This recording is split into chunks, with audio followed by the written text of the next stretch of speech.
Shalom les amis, j'espère que vous allez bien. Aujourd'hui, nous allons parler de quelque chose très important. Je vous encourage à nous suivre jusqu'à la fin et vous allez découvrir la surprise. Pourquoi faire travailler son prochain sans le payer? Ça, c'est une question qui me revient à chaque fois pendant les entretiens. Et j'aimerais juste nous encourager par rapport à cela. C'est une question qui est très forte et il faut qu'on en parle.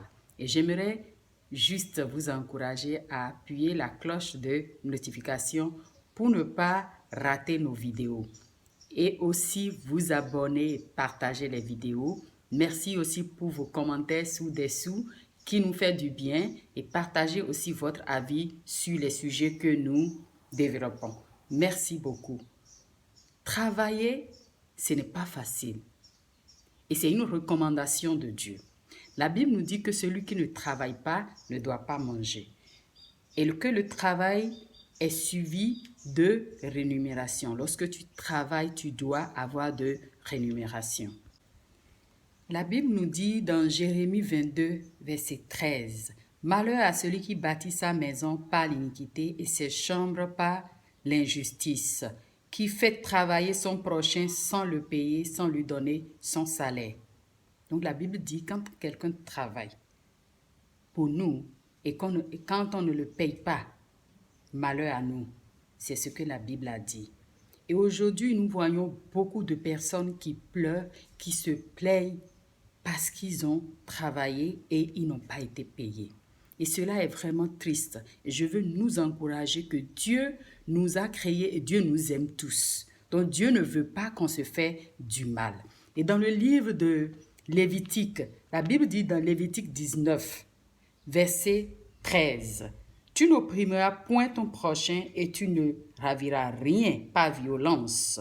Tu ne retiendras point jusqu'au lendemain le salaire de ton prochain. » La Bible dit que lorsque ton prochain travaille pour toi, tu n'as même pas le droit de garder même son salaire jusqu'au lendemain.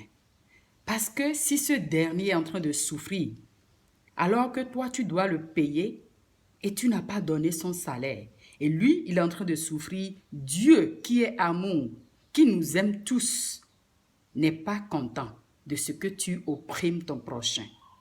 Donc, nous voulons vous encourager à vraiment travailler dans ce sens parce qu'il y a beaucoup de personnes qui souffrent parce que quelqu'un a captivé leur salaire, quelqu'un a captivé ce qui leur revient. Et la Bible dit que même si tu le gardes et puis tu le payes le lendemain, tu le donnes plus tard, que Dieu n'est pas content.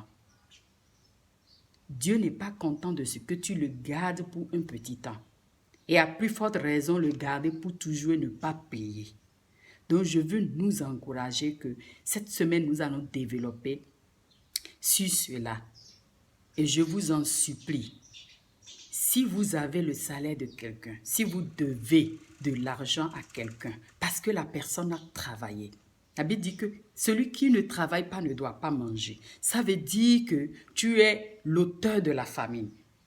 Lorsque tu gardes le salaire de quelqu'un, lorsque tu opprimes quelqu'un, ou tu ne payes pas bien quelqu'un, ou tu gardes ce qui revient à la personne, tu es l'auteur de la famine.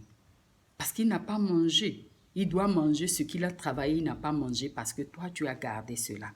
Donc, je nous en supplie que c'est très important de pouvoir en parler, c'est très important de pouvoir veiller à cela. Parce que beaucoup de personnes sont en train de souffrir à cause de ces genres de choses. Et c'est triste d'entendre cela. Et les gens ne veulent plus travailler pour un certain nombre de catégories de personnes parce qu'ils savent que ces derniers vont garder leur salaire. Et dans le livre de Jérémie, la Bible dit que malheur à celui qui bâtit sa maison avec l'injustice. Ça, c'est de l'injustice, le fait de garder ce qui revient à l'autre. Et ses chambres par l'iniquité. L'iniquité, c'est ce que tu connais et tu ne veux pas faire. Nous savons très bien qu'à notre tour, si quelqu'un retient ce qui nous revient, nous ne serons pas d'accord, nous ne serons pas contents. Et pourquoi nous le faisons pour les autres?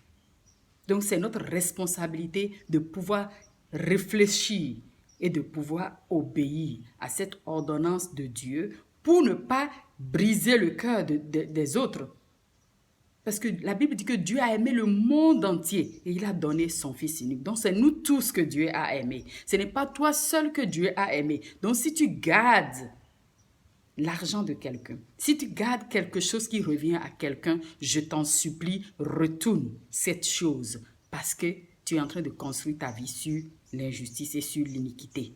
Et ça va s'écrouler un jour. La Bible dit que celui qui bâtit sa vie, sa maison, ses chambres, avec l'injustice et l'iniquité, malheur à lui.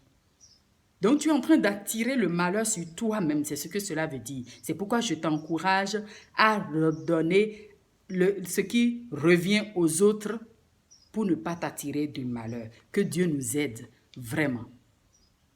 Merci de partager cette vidéo et d'appuyer la cloche de notification pour ne pas rater nos vidéos. Que Dieu nous fasse grâce et qu'il guérisse le cœur de toutes ces personnes qui sont brisées, qui sont opprimées parce que quelqu'un a gardé ce qui leur revient. Soyez bénis abondamment.